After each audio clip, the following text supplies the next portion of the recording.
one version. I mean, it's just one specific part of the animation. I mean, there were like, we could have done another 6 or 7 kinds of molecular those kind of, diagrams. trying to reconstruct, okay, this is actually how it works within the animation. I wondered if you could talk a little bit, you know, it was really great in terms of the actual mechanics of the piece, in terms of the sound leading, and also the imagery coming, as lots of your works do, from your immediate environment. But what about the lyrics, which are another, you know, which seem very, very, what's beautiful about the soprano's voice is they're delivered in a very matter-of-fact kind of, I guess it's both the soprano and the musical phrase. I mean, the model is, although it's, I mean, when I think you or someone said, you know, when you wrote the music, I didn't write the music. I'm not a musician. I just got interested in a specific musical genre, which is the danson, which is this kind of popular, as it says, danson. It's a dancing mode, and I recreated a very short kind of, you know, version of that type of music, and having in reference the format of the lullaby. The lullaby had to do, you know, the 1 year, the song for Lupita, the one you saw, is directly a lullaby kind of melody. Yeah. And it's, you know, it's about, the lullaby is this kind of, is the kind of musical space that is meant to induce you in a certain kind of like hypnosis. I mean, hypnosis, falling asleep, of course, etc. And because Song for Lupita had to do with this kind of resignation in an act, in one single act, which is this kind of doing but not doing, yet doing it. The lullaby seemed to be the right kind of format for that, to induce that space, if you want to render that space. In the same way as the rehearsal series are very much trying to render a certain kind of constant postponement of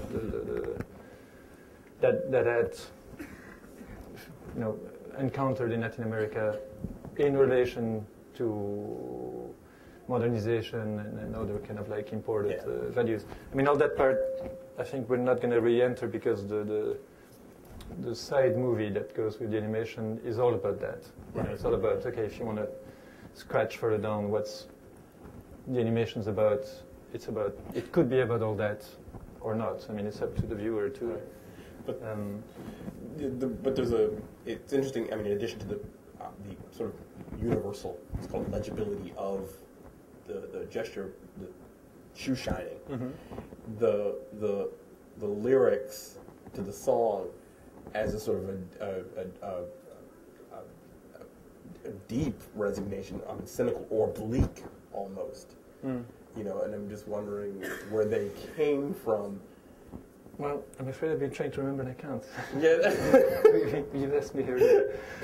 I don't know. And then the immediate connection I can think of is that I was working at the time on pieces that had to do with nothing and nothingness and doing, undoing, you know, touching, retouching, writing, erasing, and certainly the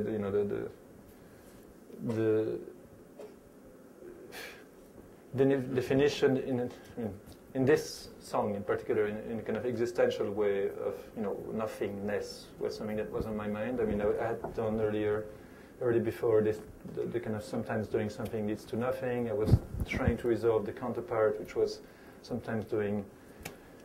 Wait, which one did I say? Somebody doing something leads to nothing, I think. Yeah. Okay. So the counterpart, sometimes doing nothing leads to something. You know, and it's probably partly just something that's, you know, an ongoing project of an ongoing thought that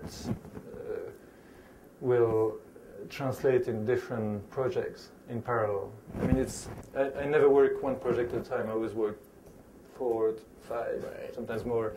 And for as different as they can be in their form and materialization, you've only got so much to say. You always go back and try to find a different angle on the same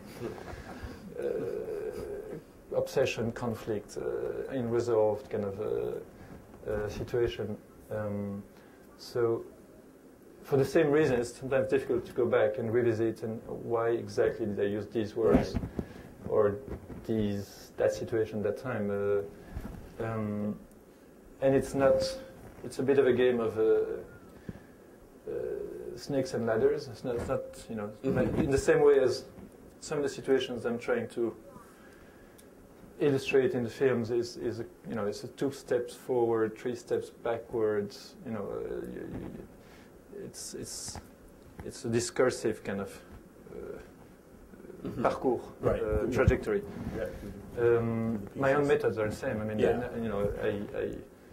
I do this, I do that, and then I realize actually I jumped 1 step, and I should clarify this so that this can be understood. Yet that might lead me to something, and might eventually resolve something that I was trying to work on earlier, and that could lead to reedit a piece that was done years before, just because it could push further the. But this leads to another question based on what you were saying.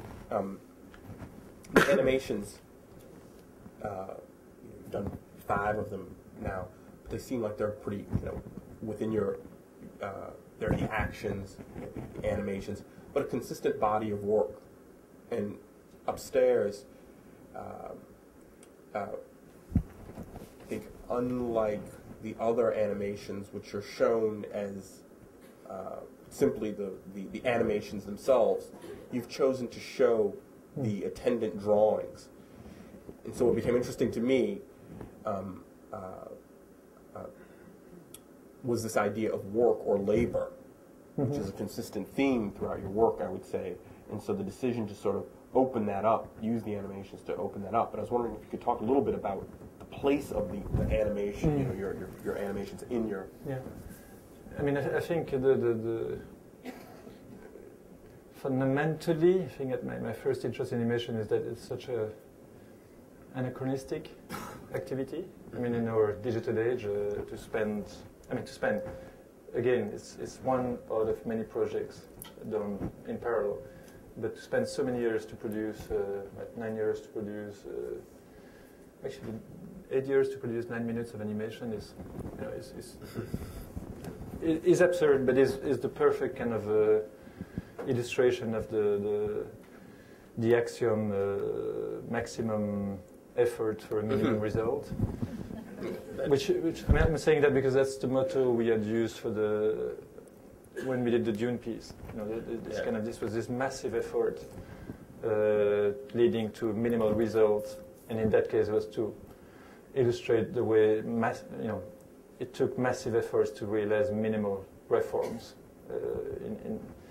in that case in Peruvian society. More directly,